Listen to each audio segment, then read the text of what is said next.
فذكر بالقرآن من يخاف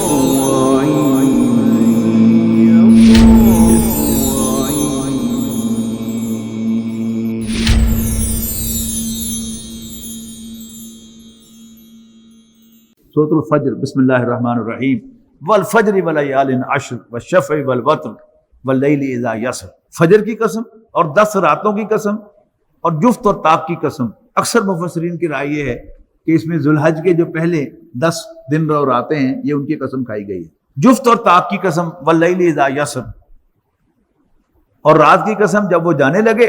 حل فی ذالک قسم لذی حجر، کیا ان سب چیزوں کی قسم میں کسی سمجھدار آدمی کے لیے کچھ ہے کہ جس پر وہ غور کر سکے؟ الم تر کیف فعل ربک بعاد، کیا تم نے نہیں دیکھا کہ کیسا برتاؤ کیا تیرے رب نے قوم عاد سے؟ ارم ذات العماد، عاد ارم اونچے اونچے ستونوں والی. التی لم یخلق مثلها فی البلاد، کہ نہیں پیدا کی گئی ان کی مثل کوئی قوم تمام ملکوں میں. وثمود الذین جابوا الصخر بالواد، اور قوم سمود جو سخت چٹانوں پہاڑوں کو کاٹ کر گھر بناتی تھی. وفرعون ذی الاوتاد، اور میخوں والا فرعون. دو اس کی وضاحتیں کی گئی ہیں میخوں والا فرعون کی. ایک تو یہ کہا جاتا ہے کہ اس کی فوج اتنی بڑی تھی کہ وہ کیمپ جو لگائے جاتے ہیں فوج کے لیے، اس کے صرف جو لٹھیں تھیں قلعے، ان کو اٹھانے کے لیے بھی ایک فوج چاہیے ہوتی تھی، اس لیے اس کو میخوں والا کہتے تھے. دوسرا خیال یہ ہے کہ یہ بڑا ظالم تھا اور زندہ انسانوں کے جسم میں کیل ٹھوک دیا کرتا تھا، اس کو میخوں والا کہتے تھے.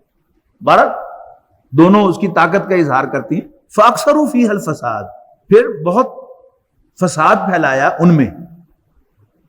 فصب علیہم ربک صوت عذاب، آخر کار برسایا ان پر تیرے رب نے عذاب کا کوڑا. ان ربک لبالمرصاد، یقیناً تیرا رب گھات لگائے ہوئے ہے، ایمبوش میں ہے. فاما الانسان اذا ما ابتلاه ربه، یہ بڑی اہم آیات ہیں، ذرا توجہ سے سنیے گا. فاما الانسان اذا ما ابتلاه ربه فاکرمہ ونعمہ فیقول ربی اکرمن.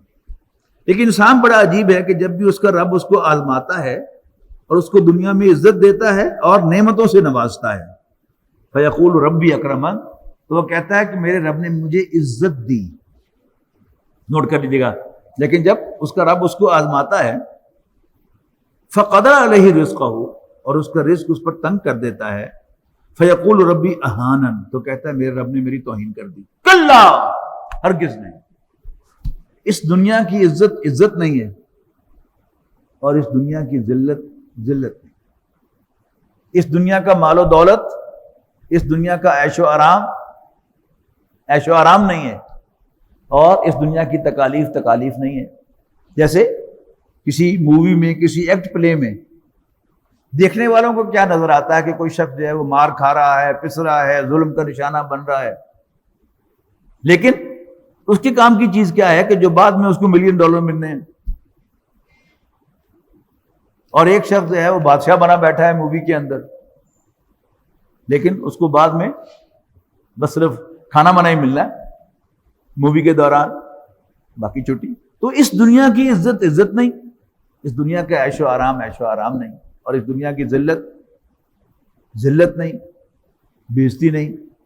یہ سب کیا ہے؟ اذا مبتلاہ ربہ، نوٹ کیجئے اس لفظ کو، جب اس کا رب اس کو آزماتا ہے. اللہ تعالیٰ دے کے بھی آزماتا ہے، لے کے بھی آزماتا ہے.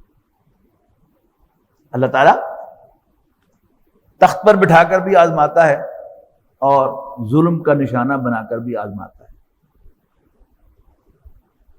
اللہ تعالیٰ نے ہمیں مختلف کردار دیے ہیں.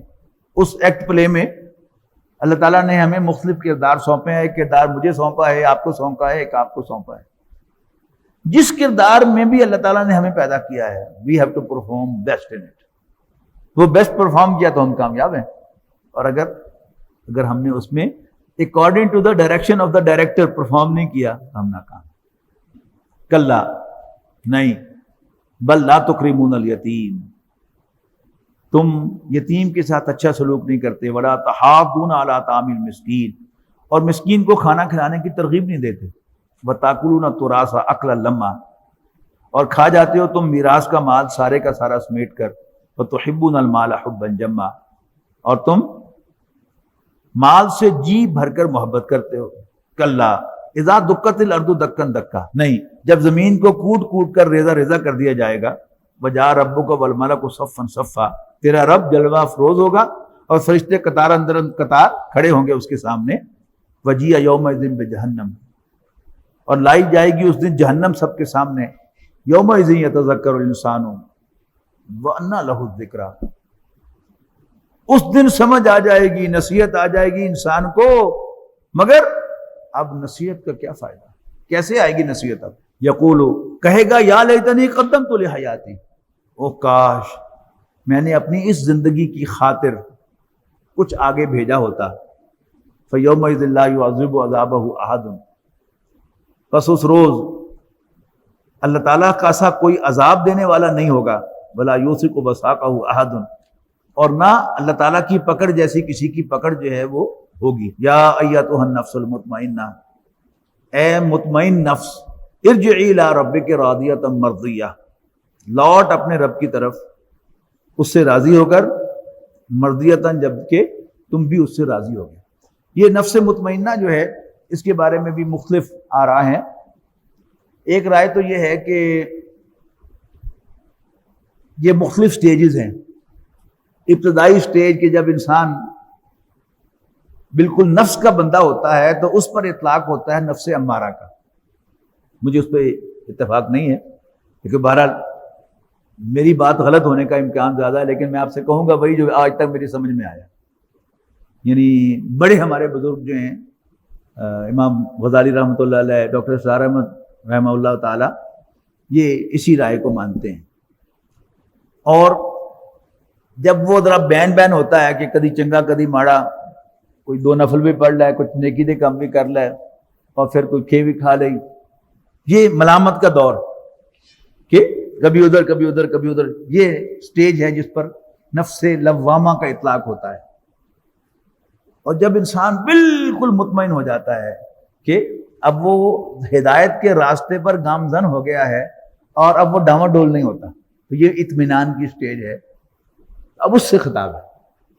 ہمارے ملک کے ایک بہت بڑے سائیکالوجسٹ تھے ڈاکٹر اجمل صاحب، سائیکالوجی کے پروفیسر تھے، گورنمنٹ کالج لاہور کے پرنسپل رہے، اور پھر وہ پنجاب یونیورسٹی کے وائس چانسلر بھی رہے کچھ عرصہ، لیکن سائیکالوجی کی بہت بڑی گن تھی، بگ گن آف سائیکالوجی۔ بعد میں جب وہ رہے ہیں پنجاب پبلک سروس کمیشن کے وہ ممبر رہے، تو انہی کے شاگردوں میں سے تھے پروفیسر اظہر رضوی، یہ گورنمنٹ کالج لاہور کے ہیڈ آف دی ڈپارٹمنٹ تھے سائیکالوجی کے، تو ان سے میری الیکٹ تھی۔ ایک دفعہ میں گورنمنٹ کالج لاہور میں ان سے ملنے کے لیے گیا ہوا تھا، تو انہوں نے کہا ڈاکٹر صاحب بھی تشریف لا رہے ہیں، آپ کی ملاقات کرواتا ہوں۔ میری بھی خوش قسمتی تھی، تو میری موجودگی میں انہوں نے پوچھا کہ جی یہ توبہ کیا چیز ہے؟ تو انہوں نے کہا کہ نفس لوامہ کا نفس امارہ کی طرف سے رخ پھیر کر نفس مطمئنہ کی طرف رخ کر لینا۔